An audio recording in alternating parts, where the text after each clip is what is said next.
Hello friends, welcome to toppers target YouTube channel. उम्मीद करता हूँ आप सभी लोग अच्छे होंगे और आप सभी की प्रिपरेशन अच्छे से चल रही होगी। आज का टॉपिक है हमारा सीटेट जुलाई 2024, जिसकी हम सभी लोग उम्मीद कर रहे थे कि एग्जाम जुलाई अगस्त में होगा, लेकिन इस बार सीटेट ने या फिर हम कह सकते हैं सीबीएसई ने नोटिफिकेशन इवन फॉर्म भी बड़े टाइमली स्टार्ट कर दिया और सभी को एक अच्छा मौका भी दिया है कि आप अच्छे से प्रिपरेशन कर सके, फॉर्म भर सके और आप इस बार अच्छे से क्लियर भी कर सके, क्योंकि कहीं ना कहीं आने वाले टाइम में कहीं ना कहीं एग्जाम पैटर्न या फिर कंडक्ट कराने वाली बॉडी चेंज हो सकती है। तो इस बार का सीटेट जो है वो काफी इंपॉर्टेंट है सभी के लिए, चाहे वो फर्स्ट टाइम अटेम्प्ट कर रहे हो या फिर जिनका पहली बार अटेम्प्ट किया था लेकिन किसी रीजन से हो नहीं पाया।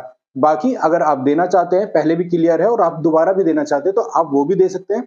लेकिन हम इस वीडियो में डिस्कस करेंगे काफी सारे पॉइंट, जिसमें हम सिलेबस से लेके कैसे अटेम्प्ट करें पेपर को, मतलब कैसे प्लान करें प्रिपरेशन को, उस तरह के सभी पॉइंट्स को हम डिस्कस करेंगे। और लास्ट सीटेट में लोगों से या फिर हम कह सकते हैं कैंडिडेट से क्या गलती हुई, उनका क्या सोल्यूशन रहे जो इस बार गलतियां ना हो, वो पॉइंट्स भी सभी डिस्कस करने वाले। तो उम्मीद करता हूं आप लोग सभी इस वीडियो को लास्ट तक देखेंगे, फिर आपकी क्वेरीज जो है सीटेट से रिलेटेड वो आपकी इस वीडियो के थ्रू क्लियर हो जाएगी। बाकी कोई भी क्वेश्चन रहता है तो आप कमेंट बॉक्स में हमारे साथ जुड़ सकते हैं। तो चलिए शुरू करते हैं इस टॉपिक को। तो टॉपिक है हमारा सिलेबस अंडरस्टैंडिंग या फिर हम कह सकते हैं टारगेट सीटेट जुलाई 2024। तो सबसे पहले एक हम कह सकते हैं 7 तारीख में ही हमारे पास मार्च में एक नोटिफिकेशन रिलीज होता है, जिसके साथ ही जो आपका एग्जाम है उसके लिए इंफॉर्मेशन प्रोवाइड हो जाती है, इंफॉर्मेशन बुलेटिन के थ्रू भी, बाकी नोटिफिकेशन के थ्रू, पब्लिक नोटिस भी आप कह सकते हैं, जिसमें बताया जाता है 7 तारीख मतलब मार्च में आपका एग्जाम फॉर्म सीटेट का आ गया है, जिसको आप नेक्स्ट मंथ या फिर हम कह सकते हैं अप्रैल 2 तारीख तक आप भर सकते हैं,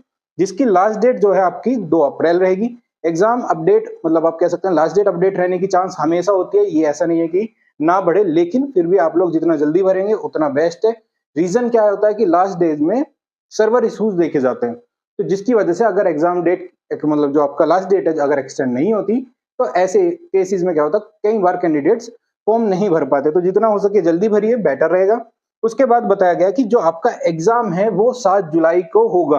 तो सबसे बेस्ट जो रहा इस बार वो रहा कि आपकी डेट भी अनाउंस कर दी गई है कि आपको मार्च से लेके जुलाई तक का अब टाइम मिलता है कि आज की तारीख में आपको 7 तारीख को ही इन्फॉर्मेशन प्रोवाइड हुई है और 7 जुलाई को ही आपके पास क्या है एग्जाम की डेट फिक्स है। तो अब आप प्रिपरेशन किस तरह करें वो लेके सारे पॉइंट्स भी आपको क्लियर हो जाते हैं, क्योंकि जब आपके पास क्या हो एग्जाम की डेट आपके पास गिवन हो जाए तो आपको कहीं ना कहीं आपका जो टारगेट है, आपका जो गोल है वो क्लियर हो जाता है कि आपको कब तक वो आपके पास कितना टाइम है। इसी के साथ साथ बाकी जो भी इंफॉर्मेशन लगती है सीटेट को भरने से लेके, फॉर्म भरने से लेके और एग्जाम तक, वो सभी इसमें इंफॉर्मेशन मिल जाती है, जो कि आपको इसकी वेबसाइट, ऑफिशियल वेबसाइट पे मिल जाएगा। हमने अपने टेलीग्राम के माध्यम से भी जो है ये न्यूज सर्कुलेट की थी कि फॉर्म आ गया है, जिसका बुलेटिन भी हमने शेयर किया था। बेसिक सी इंफॉर्मेशन लाइक फॉर्म कितने प्राइस का है वो इसमें है, एज से रिलेटेड जो है वो भी फैक्टर सब इसी में है, और साथ ही साथ एक इंफॉर्मेशन और मिलती है जो कि हम कहते हैं सिलेबस, क्या सिलेबस है, कैसे है, वो भी सभी आपको ऑफिशियली इसी के अंदर मिल जाता है, जिसको आप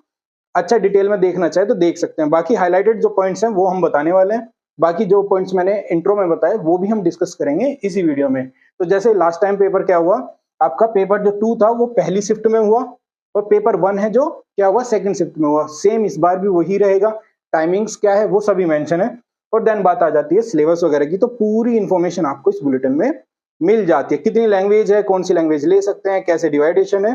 बट इसी को हमने क्या किया है थोड़ा सा शॉर्ट में और टाइम बचाते हुए अच्छे से एक्सप्लेन करने की कोशिश की है, जिसमें हमने सबसे पहले लिया है पॉइंट कि सीटेट का जो लास्ट टाइम का जो जनवरी का एग्जाम था उसका रिजल्ट क्या रहा। क्योंकि जब आप किसी एग्जाम की प्रिपरेशन स्टार्ट करते हैं, मान लीजिए आपने सीटेट की प्रिपरेशन स्टार्ट किया, तो आपको ये पता होना चाहिए जो स्पेशली पहली बार एग्जाम दे रहे हैं कि जो लास्ट टाइम हुआ है या फिर सीटेट है वो किस तरह का एग्जाम देता है, कितने लोग पास होते हैं।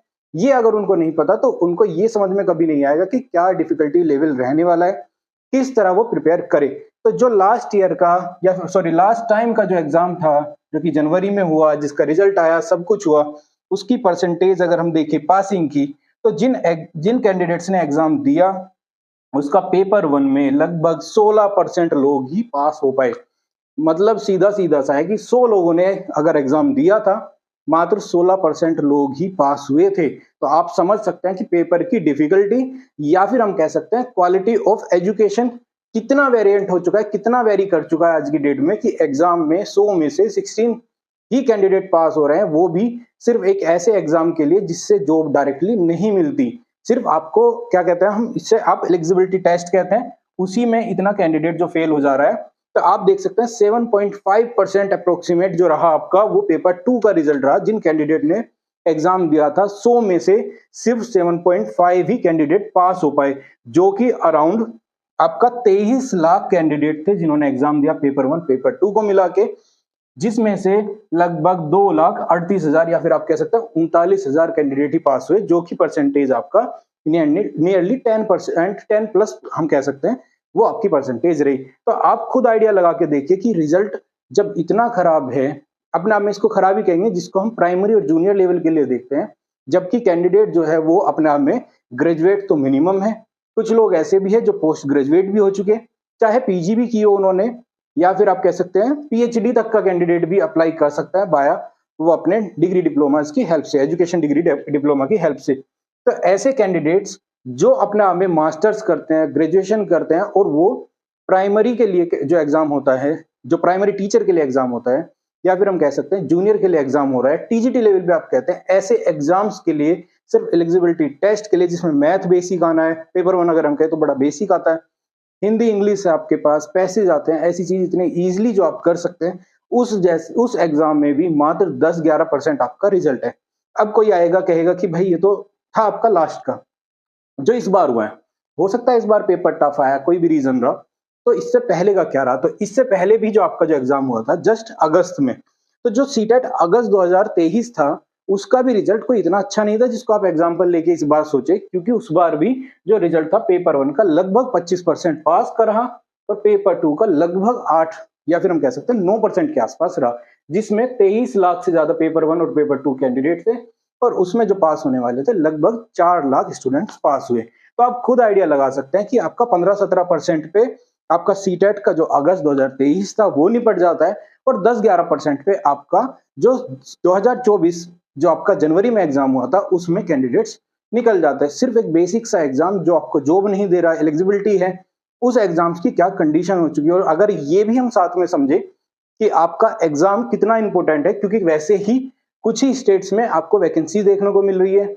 सब लोग उम्मीद कर रहे हैं, 23 से 25 लाख के आसपास कैंडिडेट फॉर्म भर रहे हैं, इस बार भी यही 23 से 25 लाख जाने वाला है, और उसमें से सिर्फ 4-5 लाख ही कैंडिडेट पास हो रहे हैं। अगर किसी भी एग्जाम, मतलब आप सोच के चलिए किसी भी स्टेट में अगर एग्जाम आता है जॉब ओरिएंटेड, उस केस में ये 4 लोग तो ठीक है आगे अप्लाई कर पाएंगे, बट बाकी जो 19 लाख है, या फिर जो भी राउंड फिगर में 19 लाख है बचे हुए कैंडिडेट्स है, उनका क्या? उनको वो जो चांस इस बार मिलनी थी वो चांस इस बार वे नहीं भर पाएंगे। क्यों? क्योंकि उनके पास सीटेट नहीं है। हो सकता है उनका स्टेट का एग्जाम हो, लेकिन कहीं ना कहीं अगर आप सीटेट दे रहे हैं तो आप सोच के चलिए कि आपको इसी बार निकालना है, अगली बार का कोई चक्कर ना हो, क्योंकि कब वैकेंसी किस स्टेट में आएगी या कहाँ आ जाए वो आपका गोल्डन अपॉर्चुनिटी हो सकती है। तो आप सोच के चलिए आपको कैसे अटेम्प्ट करना है, ये पेपर कितना सीरियस है, आगे के आपके पास 4-5 जो महीने हैं या 3 महीने हैं, आप उसको कैसे स्पेंड करने वाले, लास्ट मोमेंट पे जाएंगे या फिर आज ही से प्रिपरेशन करेंगे, क्या रहे रीजंस, क्या कैसे रहा वो भी डिस्कस करेंगे। तो सबसे पहला अगर हम पॉइंट देखें कि सीटेट में जनरली मिस्टेक्स क्या हो रही हैं, ये हमने एक सेपरेट वीडियो में डिस्कस भी की थी, यहाँ पे जस्ट 1 मिनट में ओवरव्यू देखते हैं। तो सबसे पहला पॉइंट रहा इस बार का, स्पेशली हम कह सकते हैं टाइम मैनेजमेंट। टाइम मैनेजमेंट हर बार का इशू रहता है, लेकिन इस बार क्यों एक्स्ट्रा रहा? क्योंकि सेंटर्स पे जो हम कहते हैं कि आपको जितना टाइम मिलता है उतने में आप अपने जो है क्वेश्चंस पढ़ के लगा सकते हैं, लेकिन इस बार क्या हुआ, जो बुकलेट डिस्ट्रीब्यूशन है वो क्या हुआ, थोड़ा लेट हुआ। ये काफी सेंटर्स में, मैक्सिमम स्टेट्स में देखा गया, जिसमें ये इश्यूज रहा कि कैंडिडेट्स को पहले एंट्री भरने में, एंट्री करने में टाइम लगा, जिसकी वजह से उनके 10 से 15 मिनट शॉर्ट हो चुकी। और यही आपके कम से कम 10 से 15 नंबर बन जाते हैं शॉर्ट होने की चांस, क्योंकि वहीं से आपकी पैनिक सिचुएशन बनती है जिससे आपको अटेम्प्ट करने में डिफिकल्टी होती है। बाद में क्वेश्चंस जो है वो लेंथी हो गए हैं, बड़े बड़े क्वेश्चंस है, रीजंस के साथ है, तो आप इतना इजीली आंसर नहीं लगा सकते कि आपको 1 मिनट एवरेज भी पड़ जाए। तो पहला रीजन सबसे बड़ा है जो है टाइम मैनेजमेंट का। उसके बाद है कंफ्यूजन रहा काफी लोगों को कि जो लैंग्वेजेस है, जो आपकी लैंग्वेज 1 और लैंग्वेज 2 है, उसको एग्जाम में कैसे करना है। इसके लिए भी आपको हमारे चैनल पे सेपरेट वीडियो मिलेगी, जिसमें एग्जाम्पल के साथ कि आपके पेपर में, लाइव जो आपका पेपर होता है उसी की बुकलेट में किस तरह से आपको पोर्शंस गिवन होते हैं, आपको कहां से कहां भरना है। सेम बुकलेट की स्टार्टिंग में क्या लिखा रहता है उसको भी आप रेफर कर सकते हैं, तो सारी चीजें आप हमारे चैनल पे इससे रिलेटेड देख सकते हैं। तो दूसरा रीजन रहा है अपने आप में कहीं ना कहीं लैंग्वेज सिलेक्शन। कुछ लोग गलती करते हैं, जब एग्जाम फॉर्म भर रहे होते हैं तब वो क्या करते हैं, गलत लैंग्वेज सिलेक्ट कर लेते हैं फॉर्म में ही। उसकी वजह से भी बाद में डिफिकल्टी आ जाती है कि उनको अटेम्प्ट करने में इशू आता है। हो सकता है वे सिलेक्शन जो लिया है उन्होंने कि उसी का अटेम्प्ट करेंगे, कि लैंग्वेज 1 के अटेम्प्ट कर रहे हैं लैंग्वेज 2, लेकिन इशू क्या हो जाता है, जो आने वाला उसके अंदर पोर्शन है, पोर्शंस का कॉम्बिनेशन है, वो उनको परेशान करता है। तो कहीं ना कहीं वे लोग यहाँ भी 5-10 नंबर से ज्यादा का क्या होता है, नुकसान करा के बैठ जाते हैं, और ये काफी इंपॉर्टेंट बन जाता है। सेम जो मैथ साइंस के स्टूडेंट्स हैं वो मैथ से स्टार्ट कर लेते हैं, बट जैसे ये पॉइंट है, ये डिस्कस करेंगे हम आने वाली वीडियोज में भी कि आपको पेपर कैसे अटेम्प्ट करना है। तो मैथ वाले पोर्शन में कभी भी हमें नहीं जाना होता है स्टार्टिंग में, क्योंकि आपका पेपर ये थोड़ा डिफरेंट है। फिर लास्ट डे प्रिपरेशन एक अपने आप में सबसे बड़ा इशू रहा है। सीटेट को कराने वाले, करने वाले, या फिर जो ऑलरेडी एग्जाम दे चुके हैं, सभी का कहीं ना कहीं ये था आज तक कि सीटेट कोई बड़ा एग्जाम नहीं है, आप 10-15 दिन की प्रिपरेशन में अच्छे से निकाल सकते हो। लेकिन इस बार जो होता जा रहा है लास्ट 2-3 बार से कि एग्जाम अब वो नहीं रहा। अब ये एग्जाम का लेवल बहुत ऊपर तक जा चुका है, जिसको आप लास्ट डे प्रिपरेशन में या फिर लास्ट के 1 से 2 वीक की प्रिपरेशन में नहीं निकाल सकते, जिसके लिए आपको सही से समझना होगा। दूसरा पॉइंट आता है कि काफी प्रिपरेशन करते हैं कैंडिडेट कि हम प्रीवियस ईयर क्वेश्चंस को करें और हम हमारे लिए वही सफिशिएंट होगा। ऐसा कंप्लीटली सही नहीं है। प्रीवियस ईयर आपके लिए अच्छा है, सबसे बेस्ट है, लेकिन जरूरी आता है कि आप उन कॉन्सेप्ट्स को समझे जो आपके एग्जाम में आता है या फिर आपके सिलेबस के अंदर है। उसी की हेल्प से आपको क्या होगा कि क्वेश्चंस अगर वेरिएशन आता है, क्वेश्चन बदलता है, क्वेश्चन का टाइप बदलता है, तो आपके कॉन्सेप्ट्स क्लियर है और उसी कॉन्सेप्ट क्लियर होने की वजह से आप सही आंसर के साथ जाओगे, ना कि जस्ट वहां पे तुक्का मार के आने वाले हो। तो कॉन्सेप्ट्स बहुत जरूरी है। इस बार जब आप प्रिपरेशन करने बैठे तो सिर्फ प्रीवियस ईयर क्वेश्चंस को ना लगा के, बल्कि आप क्वेश्चंस जो लगाइए वो बाद में लगाइए। उससे पहले आपको कंटेंट पढ़िए, आपका थ्योरी पोर्शन है वो पढ़िए, किसी चीज का कॉन्सेप्ट है, थ्योरम्स है, उसको पढ़िए, समझिए, अप्लाई करिए, और उसके बाद प्रीवियस ईयर जितना ज्यादा हो सके लगाइए। तो प्रीवियस ईयर लगाइए, लेकिन पहले आपको कंटेंट पढ़ना है। तो ये मिस्टेक्स रही जो सबसे ज्यादा फॉलो की गई, या फिर हम कह सकते हैं हुई। तो इन चीजों को ना करें, उसका एक अल्टरनेट वे है कि हम क्या करें और क्या ना करें, इसी वीडियो में लास्ट में डिस्कस करेंगे। उससे पहले हम अब एग्जाम के बारे में थोड़ी सी डिटेल ले लेते हैं, क्योंकि जो लोग फर्स्ट टाइम एग्जाम दे रहे हैं उनको लगेगा कि ये क्या बात हो रही है, तो एटलीस्ट उनको एग्जाम पैटर्न भी पता होना चाहिए। तो बेसिक सी इंफॉर्मेशन है, जो आपका एग्जाम होता है वो टोटल 150 मार्क्स का होता है, जिसके लिए टाइम भी क्या होता है 150 मिनट्स, या फिर हम कह सकते हैं 2.5 घंटे मिलते हैं। टाइम मैनेजमेंट में मैंने आपको बताया 10 से 15 मिनट शॉर्ट हुई उन लोगों को जिनको जो ऑफलाइन एग्जाम में बुकलेट जो मिली थी वो लेट मिली उसमें एंट्री करने में। तो ये कहीं ना कहीं आपका पर मिनट जो हमारा एक क्वेश्चन था, एक क्वेश्चन पर मिनट का एवरेज पड़ता है, वो यहाँ से डिस्टर्ब हुआ लोगों का, और वहां पैनिक सिचुएशन बनी लोगों के साथ, कैंडिडेट्स के साथ। तो ये आपका इंपॉर्टेंट था जो हमने लास्ट में भी दिखाया। दूसरा, एग्जाम हम बार बार कह रहे हैं बुकलेट की बात, तो एग्जाम जो है आपका ऑफलाइन टाइप का है, इसमें पेपर पेन पे एग्जाम होता है। दूसरा, नेगेटिव मार्किंग इसमें अभी तक नहीं है, नहीं, आगे अभी उम्मीद होगी जब इसका जो एग्जाम कैंडिडेट कंडक्ट कराने वाली बॉडी है अगर बदलती है, अगर कोई ऐसा चांस लगता है, बट अभी तक कोई ऐसा इंट्रोड्यूस कभी नहीं की गई। फ्लेक्सिबिलिटी इसकी, जो अगर आप बीटीसी या फिर बीएड की बात करते हैं, मतलब आपका जो एजुकेशन से रिलेटेड डिप्लोमा या डिग्री है, अगर कोई भी है, आप अपेयरिंग में हो, पास हो, दोनों ही चलता है। इवन आपने चाहे 1 दिन पहले, 2 दिन पहले, 10 दिन पहले भी अगर बीटीसी या बीएड या सिमिलर इसी तरह के कोर्सेज में आपने इनरोल किया है, इनरोल मतलब एडमिशन लिया है, तो भी आप इस एग्जाम को दे सकते हैं। तो कहीं ना कहीं अगर आप डिप्लोमा या डिग्री में एडमिशन लेते हैं, सिर्फ एडमिशन लेना, इनरोल करने की हम बात करें, तो आप यहाँ पे एलिजिबल है फॉर्म भरने के लिए, एग्जाम में बैठने के लिए। हाँ, जॉब्स के लिए आपके जो कोर्सेज है वो कंप्लीट होने चाहिए, रिलेटेड कोर्सेज, बट एग्जाम के लिए आपके यहाँ पे क्या है, कर सकते हैं। उसके बाद वैलिडिटी, इस सर्टिफिकेट की जो वैलिडिटी है वो लाइफ टाइम है। अगर आपने एग्जाम लास्ट टाइम दिया था, आप पास हो गए, तो आप इस बार दें या ना दें वो आपकी चॉइस है। आप चाहते हैं स्कोर इंक्रीज करना, कॉन्फिडेंस इंक्रीज करना, प्रैक्टिस रखना, आप दोबारा दे सकते हैं। अदरवाइज कोई ऐसा मैंडेटरी नहीं है कि वो नेक्स्ट ईयर एक्सपायर हो जाएगा, ऐसा कुछ नहीं है। ये वैलिडिटी क्या है, आपकी लाइफ टाइम हो जाती है। अगर आपने इस बार एग्जाम दिया या पहले भी एग्जाम दिया है, वो थ्रू आउट लाइफ टाइम चलेगी। जस्ट जो आगे आने वाले एग्जाम्स होते हैं, जैसे कि आपके यूपी में सुपर टेट है या DSSS है, इनमें एज का और बाकी चीजों का कहीं ना कहीं वैलिडेशन होता है। अदरवाइज सीटेट, यूपीटेट जैसे एग्जाम अब लाइफ टाइम हो गए हैं। उसके बाद अगर हम पासिंग मार्क्स की बात करें, तो 150 में से जो 90 नंबर है आउट ऑफ 150, ये क्या होता है, जनरल कैटेगरी के लिए आपको लाने होते हैं 150 आउट ऑफ तो मतलब 90 मार्क्स आउट ऑफ 150। बाकी जो रिजर्वेशन है या फिर कैटेगरीज जो रिजर्वेशन के अंडर में आती है या कोई भी रिजर्वेशन है, उनको क्या है वो आना होता है आपका 82 आउट ऑफ 150। तो मैं तो यही कहूंगा कि आप एटलीस्ट 100 से प्लस ही टारगेट लेके चलिए, क्योंकि अगर एक दो नंबर ऊपर नीचे होता है तो आप 90 का टारगेट करेंगे तो हो सकता है वहीं पे आप रह जाएं। टारगेट करिए, अच्छा टारगेट करिए, 120 करिए, 130 करिए, बट एटलीस्ट इतना अच्छा करिए कि अगर वहां से 2 4 5 नंबर का भी चेंज आता है तो आप बाउंड्री पे ना रह जाएं, जिसका ज्यादा दुख होगा। पर अगर किसी भी वजह से कोई वैकेंसी आ गई तो उसका कहीं ना कहीं और भी आपको इम्पैक्ट पड़ने वाला है। तो बेटर है आप जो आपके पासिंग लिमिट्स है उससे बेटर रहिए। बाद में हम बात करें कि सब्जेक्ट्स कैसे डिस्ट्रीब्यूशन है, तो पेपर 1 जो कि आप जनरली जब से कोर्ट का निर्णय आया आप कह सकते हैं डिप्लोमा वाले ही भर सकते हैं, ठीक है। पेपर 2 भी डिप्लोमा भर सकता है, कोई इशू नहीं है। पेपर 1 और पेपर 2 क्या है, डिप्लोमा, मतलब आप कह सकते हैं जो आपका बीटीसी है या डीएलएड है वो कैंडिडेट भर सकते हैं। अगर ग्रेजुएशन के साथ में तो डेफिनेटली भर सकता है। यहाँ पे आपके पास दोनों मिल जाता है, लेकिन पेपर 2 भरने के लिए आपको बीएड जो अगर कैंडिडेट है तो बीएड कैंडिडेट सिर्फ पेपर 2 भर सकता है, डिप्लोमा कैंडिडेट्स दोनों एग्जाम्स को भर सकेगा। दोनों का जो एग्जाम में डिस्ट्रीब्यूशन है उसमें आपको CDP, EVS, math, language 1, language 2 ये मिल जाते हैं। 30-30 मार्क्स में ये आपको मिलती है, जो कि टोटल बनाती है 150 मार्क्स। यहीं पे सेम आपका जो सीडीपी है वो सेम है, लैंग्वेज 1, लैंग्वेज 2 सेम हो जाता है। साइंस वालों के लिए आपके पास साइंस और मैथ होगा जो कि आएगा 30-30, मतलब 30 प्लस 30 जो कि बन जाता है 60 मार्क्स।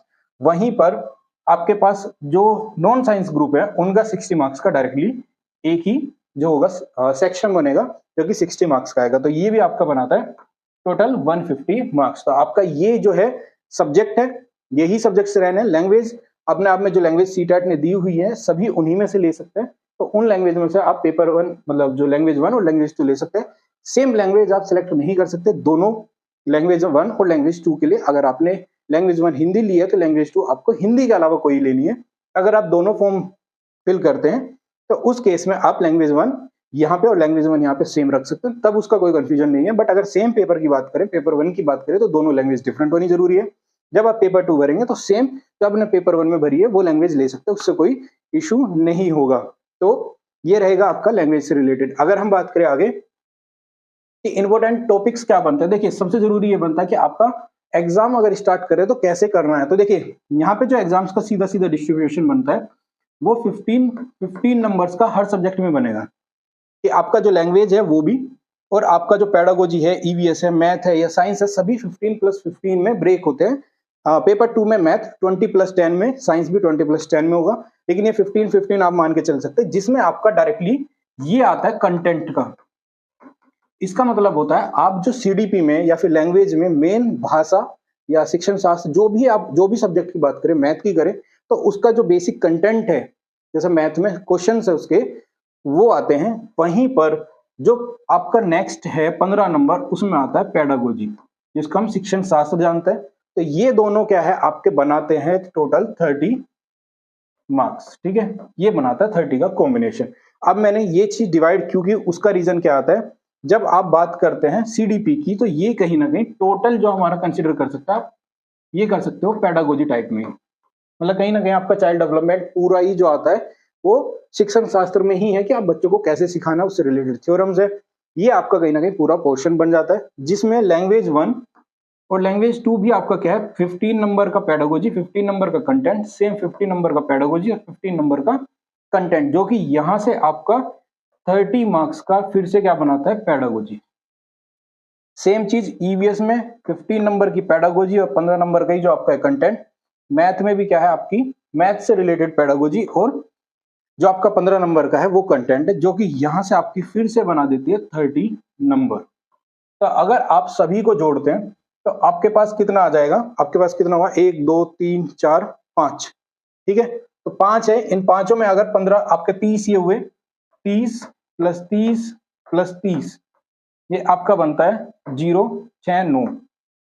ये आपका कहीं ना कहीं क्या है सीडीपी प्लस पेडागोजी का 90 मार्क्स का ऐसा हिस्सा है जो कि मोस्ट इंपोर्टेंट बनता है किसके लिए, सीटेट के लिए। अगर आपने इस तरह से पेडागोजी प्लस सीटेट जो आपका सीडीपी है उसको पढ़ा है तो अपने आप में 150 में से 90 मार्क्स आपके किससे बनते हैं, CDP प्लस पेडागोजी से। बाकी जो आपका जो बनता है 60, ये जो 60 नंबर्स है वो आपके आते हैं कंटेंट से, मतलब मेन सब्जेक्ट से। जैसे हिंदी हुआ तो ग्रामर का, पैसेज का बनेगा, मैथ का हुआ तो उसके जो फॉर्मूले है, जो शेप है, ज्योमेट्री है, इस तरह के जो टॉपिक्स है, उन टॉपिक से जो 15 नंबर आएगा वो बनेगा। तो आप सोच के चलिए, अगर आप CDP और पेडागोजी मोस्ट जो इंपॉर्टेंट है उसको कवर करते हैं और यहाँ पे मैक्सिमम भी अचीव कर सकते हैं, तो अगर आप यहाँ से इजिली 70 नंबर भी आप निकाल लेते हैं और यहाँ से गिरदाबाद होते हुए भी, गिरते हुए भी किसी भी हालत में आप 30 नंबर 40 नंबर भी निकालते हो तो आपके 100 प्लस नंबर आने ही आने हैं, कोई आपको रोक नहीं सकता। इवन यहाँ से 70 और यहाँ से अगर आप 50 निकालते हो 120 110 130 आप इजिली खींच सकते हैं, क्योंकि पेडागोजी का पोर्शन आपका थ्योरेटिकल पोर्शन होता है जिसमें आपकी बेसिक थिंकिंग स्टार्ट होती है कि आप उन सिचुएशंस को कैसे टैकल करने वाले हैं, उन थ्योरम्स को आपने कितना समझा है। इसके अलावा ज्यादा क्वेश्चंस ऐसा नहीं फंसता जो आप ना कर पाए। तो यही सेम चीज रहती है आपकी पेपर 2 में, जहां पे आपका मैथ और जो साइंस है वो जो बनता है आपका 20 का कंटेंट बनेगा और 10 का जो आपका बनेगा वो पेडागोजी का। जस्ट इतना डिफरेंस आएगा। अदरवाइज बाकी जो है CDP 15-15 में डिवाइड होगी, जो आपका लैंग्वेज 1 लैंग्वेज 2 है वो भी 15-15 में डिवाइड होगा। तो ये दोनों सेम बनाते हैं, जस्ट डिफरेंस आएगा मैथ और साइंस में 20 और 10 के कॉम्बिनेशंस बनेंगे। 30 में से 20 प्लस 10 20 प्लस 10 बनेंगे, जस्ट इतना डिफरेंस आएगा। तो आप मान के चल सकते हैं यहाँ पे आपका जो CDP और पेडागोजी का पूरा पोर्शन बनता है, आउट ऑफ दिस ये आपका कितने का बनेगा, लगभग 80 नंबर का बन जाता है, क्योंकि 5-5 नंबर साइंस और मैथ में से आपके कम हो जाते हैं। अदरवाइज 80 है वहां पे 90 है, इतना चेंज आता है। डिफिकल्टी लेवल यहाँ पे आपका नॉर्मल सी बात है, जब आपका स्टूडेंट 6 से लेके 8 तक की हम बात करते हैं तो उसकी जो थॉट प्रोसेस है, थिंकिंग है, एजुकेशन है, टिल 5वीं का जो स्टूडेंट है उससे ज्यादा होती है। तो यहाँ पे सेम डिफिकल्टी लेवल भी आपकी थोड़ी सी ज्यादा मिलती है, इसीलिए रिजल्ट पेपर 2 का ज्यादा खराब रहता है। अब पॉइंट आता है, इतनी हमने चीजें समझ ली, अब हम क्या करें या क्या अवॉइड करें। तो पहली गलतियां जो बताई है वो पेपर के दौरान भी है, पेपर के बाद भी है, पेपर से पहले भी है। तो सबसे पहला हमें यहाँ ग्रामर में फोकस नहीं करना होता। सीटेट अगर प्रिपेयर कर रहे हैं तो ग्रामर पे आपको जाना ही नहीं। ग्रामर हार्डली लैंग्वेज 1 में भी आपका 3 से 4 नंबर का आएगा, सेम लैंग्वेज 2 में भी आपका 3 से 4 नंबर का आएगा, जिसके लिए आपको काफी बड़ा पोर्शन पढ़ना पड़ेगा, जिसमें से आप 3 से 4 नंबर 100% लाना डिफिकल्ट रहता है। 1-2 क्वेश्चन ऐसा फंसता है, जबकि नॉर्मली बिना प्रिपरेशन के भी आप दो नंबर निकाल सकते हैं। तो आप खुद सोच के देखिए, 3-4 में से अगर आप 2 नंबर का निकाल सकते हैं, क्योंकि उन पैसेज पे ही क्या है आपका सारा निर्भर करता है ग्रामर मेनली। बाकी 1-2 क्वेश्चन होता है जो इधर उधर से आता है। उसके बाद CDP जो है रटने की कोई भी सिस्टम इसमें नहीं है। अगर आप रटोगे तो आप 100% फेल हो, क्योंकि यहाँ पे आता है डेवलपमेंट किसी चीज का कैसे करोगे, स्पेशली चाइल्ड से रिलेटेड। तो उस केस में ऐसा नहीं है कि सेम क्वेश्चंस इस बार पकड़ा दिए थे जो लास्ट टाइम पहले हुआ करता था कि रिपीटेड क्वेश्चन मिलते थे, बट अब नहीं है। तो ऐसे केसेस में चीजों को समझोगे जितना बेटर उतना बेस्ट रहेगा। रोड लर्निंग या फिर रट कर काम यहाँ नहीं चलता। बिना सिलेबस के, बिना NCERT को समझे अगर आप अटेम्प्ट करते हो पेपर को, तो ये सबसे बड़ी आप ये कह सकते हैं मूर्खता होगी, पागलपन होगा। NCERT या फिर आपका सिलेबस है वो इसके लिए पूरा ग्रंथ मानिए, या आप कुछ भी नाम दे सकते हैं, वो आप मान के चलिए। इसके अलावा क्या करना है, सबसे पहले NCERT को ही रेफर करना है, NCERT के अलावा कुछ नहीं। NCERT की बुक पढ़िए, जो भी आप जिस टीचर से भी आपको लगता है उनसे समझ आता है तो उनके सब्जेक्ट्स उनसे भी आप पढ़ सकते हैं, चाहे वो बैचेस पे हो, यूट्यूब पे भी आज की डेट में यूट्यूब पे सभी टीचर्स अवेलेबल है जो कि उनका कोर्स भी अवेलेबल है। NCERT पे साइंस स्पेशल हम ऑलरेडी अपनी एप्लीकेशन पे चला रहे हैं मिनिमम कॉस्ट पे, वो भी आप बैच ले सकते हो स्पेशल फॉर द साइंस, जो कि आपको सीटेट में हेल्प करने वाला है। प्रीवियस ईयर हमने लास्ट ईयर भी अपने यूट्यूब पे, मतलब लास्ट एग्जाम में भी यूट्यूब पे चलाए थे। इवन जो कोर्स था उसमें भी आपको साइंस के मिले थे। मैथ का भी आपको जो मैथ और साइंस का पोर्शन आपको हमारे ही चैनल पे मिल जाएगा, जिसमें पेपर 1 को हमने लास्ट टाइम काफी डिस्कस किया। इवन लास्ट जो हमने वीडियो अपलोड की थी मैराथन की, उस मैराथन में से अप्रोक्सीमेट 10 नंबर्स से लेके आप कह सकते हैं 12 नंबर के आसपास क्वेश्चंस सिर्फ मैराथन में से रिपीट हो गए, जिसमें जस्ट वैल्यूज वेरिएशन था, अदरवाइज वही क्वेश्चन आपको देखने को मिले। 1-2 क्वेश्चन ऐसा था जो बिल्कुल वेरिएट हुआ, अदरवाइज ये 10 से 12 क्वेश्चन तो ये था कि जो हमने मैथ में जो मैराथन में डिस्कस किया, लगभग 90 क्वेश्चन हमने किए थे डिस्कस। 2-3 घंटे की वीडियो थी with solution, proper solution explanation के साथ था। जिन्होंने वो वीडियो देखी थी उनके मैथ में 15 में से 10 से 12 नंबर तो सिर्फ एक वीडियो में से था। तो उसके लिए आप हमसे जुड़े रह सकते हैं। पेडागोजी जो कि आपकी सबसे ज्यादा इंपॉर्टेंट है, हम ऑलरेडी डिस्कस कर चुके हैं। पैसेज प्रैक्टिस, 2 पैसेज आते हैं, दोनों पैसेज में आप ये मान के चल सकते हैं कि आप अगर लैंग्वेज 1 में बात करते हैं तो लैंग्वेज 1 में भी आपका क्या बनता है, लगभग 12 नंबर, लैंग्वेज 2 में भी लगभग आपका 12 नंबर का क्या बनता है, पैसेज बनते हैं। तो आउट ऑफ 30, मतलब कंटेंट वाइज जो है 30 नंबर का बनता है लैंग्वेज 1 और लैंग्वेज 2, और 30 नंबर का पेडागोजी। तो उसमें से आपका लगभग 24 से 25 नंबर आपका सिर्फ और सिर्फ पैसेज से आता है। तो इसलिए पैसेज सबसे इंपॉर्टेंट है। बाकी पेडागोजी मतलब आपका जो ग्रामर है वो बना लगभग यहाँ से 6 नंबर का, और 30 नंबर का आपका क्या बनता है, पेडागोजी। ये आपका लैंग्वेज है, ठीक है, किसी को कोई कंफ्यूजन ना रहे। तो ये है, आप ग्रामर खुद सोचिए, जिसको मैंने लगभग 3 नंबर के आसपास का बताया, तो वही 6 नंबर 2 पेपर में मिला के, मतलब 2 लैंग्वेजेस में मिला के आपका पड़ता है। तो ये रहता है टोटल। तो आप पैसेज प्रैक्टिस जितना करेंगे उतना बेस्ट है। सिलेबस हम ऑलरेडी मल्टीपल वीडियोस में डिस्कस कर चुके, इसमें हम दोबारा रिपीट नहीं करने वाले। लगता है लास्ट वीडियो में आप जाके देख सकते हैं जिसमें डिस्कशन किया है। बाकी जब हम क्लासेस स्टार्ट करेंगे, लगभग 15 मार्च से हम क्लास का प्लान कर रहे हैं, जिसमें आपको क्लासेस मिलेगी। 15 मार्च के बाद से जैसे आपकी क्लास स्टार्ट होती है, तो इंट्रोडक्शन वीडियो में हम सिलेबस कैसे कैसे करने वाले हैं, अपने अपने सब्जेक्ट्स का डिस्कशन करेंगे। बाकी आप देख सकते हैं जो आपका 15 में डिवाइड किया है, और सेम यहाँ पे 5 नंबर में डिवाइड किया जो है कॉन्सेप्ट्स में, concept of inclusive education. 10 number pedagogy, same इसी तरह से आगे आपका लैंग्वेज में डिवाइड किया है पेडागोजी, और आपका कॉम्प्रिहेंशन में सेम रिपीटेड आपके क्या है, लैंग्वेज सेकंड में। आपका जो सिलेबस है वो लैंग्वेज 1 और लैंग्वेज 2 का चेंज नहीं होता, सेम है। जस्ट एक डिफरेंस होता है, जो लैंग्वेज 1 है, जो लैंग्वेज 1 है, जो लैंग्वेज 1 है, इसमें आता है एक स्टोरी आएगी, या ड्रामा कह सकते हो। मैं सिंपली वो बोल रहा हूं जो हम लिटरेचर बोलते हैं, ठीक है। एक आती है वो, दूसरी आती है एक पोएम, ठीक है, ये आता है आपका। उसके अलावा पेपर 2 में जो आता है, सॉरी लैंग्वेज 2 में जो आता है, वो दोनों स्टोरी होती है। जस्ट इतना सा डिफरेंस है, अदरवाइज सिलेबस और चीजें सब चीजें सेम है। यही डिफरेंस आने वाला है जिसके बेसिस पर आप नंबर्स के सिलेक्शन का भी फर्क पड़ जाता है। बाकी सिलेबस सेम है, जस्ट हिंदी इंग्लिश का, या फिर आप कह सकते हैं दो भी आपकी जो भी लैंग्वेज है उसका वेरिएशन आएगा। सेम आपको मैथ का कंटेंट है, मैथ पेपर 1 में लगभग 5 टॉपिक कम पड़ते हैं, यहाँ पे 5 टॉपिक एक्स्ट्रा है, वही 5 नंबर एक्स्ट्रा हो जाते हैं। और यहाँ पे ज्योमेट्री जैसे, मेंसुरेशन जैसे जो आपका कंटेंट है उसमें से क्वेश्चंस थोड़ा ज्यादा आते हैं। बेसिक क्वेश्चंस जो है आपको पेपर 1 में देखने को मिलते हैं। उसके बाद ईवीएस है, साइंस है, साइंस पे हम डिस्कशन जब हम करेंगे साइंस की क्लास में, तो उसकी इंट्रोडक्शन क्लास में ही साइंस का सिलेबस भी डिस्कस करेंगे, कैसे प्रिपरेशन करने वाले हैं वो जब हम अपने सब्जेक्ट्स वाइज चलाएंगे स्टार्टिंग में वीडियोस, वो वहां से देखेंगे। बाकी आप पुरानी प्लेलिस्ट भी जाके देख सकते हैं, जिसमें आपको मैथ हो, साइंस हो, उनसे रिलेटेड पीवाईक्यू कुछ टॉपिक के वीडियोस आपको हमारे चैनल पे मिल जाएगी। तो कहीं ना कहीं आप आज से स्टार्ट कर सकते हो अपनी प्रिपरेशन। इसके बाद भी अगर आपको लगता है कोई कंफ्यूजन है, कोई डाउट है, तो आप हमसे जुड़ सकते हैं कमेंट बॉक्स के थ्रू, या फिर एप्लीकेशन पे भी आप जाके कर सकते हो। बाकी सोशल मीडियाज आपके साथ ही हैं, आप सोशल मीडियाज पे तो एक्टिव रहते हैं, वहां पे भी हमें पिंग कर सकते हैं। तो आज की वीडियो में इतना ही, मिलते हैं नेक्स्ट वीडियो में नेक्स्ट टॉपिक के साथ।